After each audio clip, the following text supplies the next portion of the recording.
Ya, dan Allah mengatakan di dalam Al-Qur'an, orang-orang yang berpaling dari mengingat Allah Azza wa Jal, "Wa man a'rada 'an dzikri fa inna lahu ma'isyatan dhanka." Barang siapa yang berpaling dari mengingatku, maka dia memiliki kehidupan yang sempit. Sebagian ahli tafsir mengatakan maksudnya kehidupan yang sempit di alam barzakh, di kuburan kelak. Sebagian lagi mengatakan di dunia yang benar mencakup semuanya.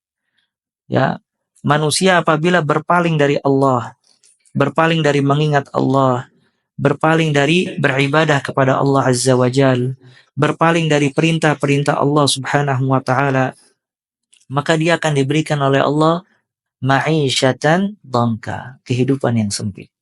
Dan kehidupan yang sempit itu hatinya yang sempit. Ya, hatinya sempit sampai dia tidak merasakan ketenangan jiwa dan ketenangan hati dan kelapangan jiwa. Ya, dan Allah berfirman dalam surat An-Nahl, menjanjikan orang yang beriman dan beramal saleh akan diberikan kehidupan yang baik. Kata Allah Azza wa Jal, "Man 'amila salihan min dzakarin aw untha wa huwa mu'min falanuhyiyannahu hayatan thayyibah." Barang siapa yang beramal saleh, baik laki-laki maupun perempuan, dan dia beriman. Artinya dia memadukan antara iman dan amal saleh. Iman, dia memiliki iman, imannya kuat, kemudian dia aplikasikan dengan amalan saleh. Kalau dia memadukan dua hal ini, maka dia mendapatkan janji Allah, falanuhyiyannahu hayatan thayyibah. Kami akan memberikan kepadanya kehidupan yang baik. Dikasih oleh Allah di dunia kehidupan yang baik.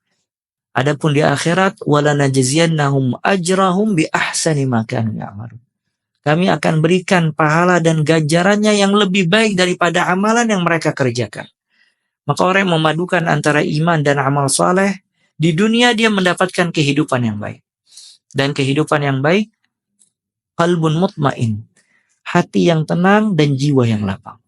Makanya kalau seseorang ingin jujur, seandainya dia fokus di dalam beribadah, ya katakanlah salat, dia fokus di dalam salatnya, dia penuh harap dan cemas di dalam salatnya, dan dia banyak berdoa kepada Allah di dalam salatnya, maka selesai salat ada kelapangan jiwa, merasakan tenang dia. Kalau misalnya seseorang dia fokus membaca Al-Quranul Karim, dia baca Al-Quran 1 juz, dibarengi dengan zikir-zikir yang lain. Kalau dia pengen jujur, setelah dia baca Al-Quran, dia ada ketenangan. Dan itu kebahagiaan. Bagaimana kalau setiap saat hati dia seperti itu keadaannya? Seperti dia selesai salat dan selesai membaca Al-Quranul Karim. Maka orang mukmin kebahagiaannya di situ. Ya, dikasih di dalam jiwa yang tenang, hati yang tenang, dan jiwa yang lapang. Ya, Ibnu Taimiyah rahimahullah juga berkata, "Idza 'amilta 'amalan wa la tara athara dzalika fattahim nafsak fa inna rabb syakur."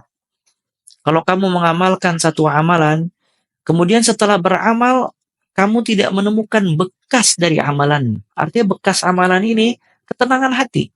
Orang kalau beramal, setelah beramal hatinya tidak tenang, belum juga tenang, kata Ibnu Taimiyah, fattahim nafsak, salahkan dirimu, fa inna rabb syakur, karena Allah itu maha bersyukur. Maksudnya Allah maha bersyukur, Allah menerima sedikit amalan hamba dan dikasih balasannya yang lebih besar dibandingkan amalannya. Dan balasan terbesar dari amalan, atau termasuk dari balasan amalan yang dilakukan oleh seorang hamba, insyirah as-sadar, kelapangan jiwa. Ya, jiwanya itu lapang. Ya, apabila seseorang di dalam hidupnya tidak pernah lepas dari peribadatan kepada Allah, dia memiliki ubudiyatul waqt, beribadah kepada Allah di setiap waktu, tempat, dan keadaan. Dia mengingat Rabbnya dan beribadah kepada Allah di setiap waktu dan keadaan. Maka dia akan mendapatkan janji Allah, itu insyirah, kelapangan.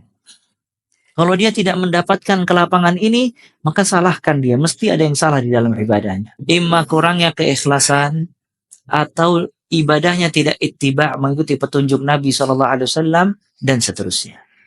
Ya, maka ini inti kebahagiaan.